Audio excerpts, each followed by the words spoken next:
Nag-announce na ang ABS-CBN at VIU sa latest collaboration nila ang nalalapit na pag-ere ng What's Wrong with Secretary Kim.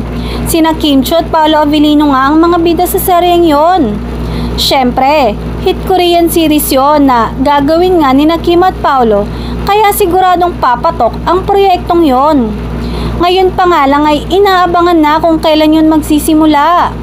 Pero ang nakakaloka, may ibang sinimulang intrigahin kina Kim at Paolo. After nga ng linlang serye nila sa Prime Video, ay pilit na iniuugnay sa isa't isa sina Kim at Paolo.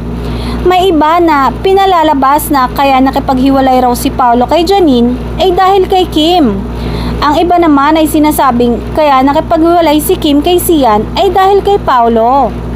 Nakakaloka talaga ang imahinasyon ng iba. Last week lang ay panay ang tuksuhan ni Navong Navarro at Jong Hilarious sa It's Showtime ng ABS-CBN kung saan tila tinutukso si Kim sa aktor na si Paolo. Hula ng fans na mas boto ang mga kasamahan sa Showtime kay Paolo kaysa kay Sian Lim. Wala naman daw masama dahil parehas single ang dalawa.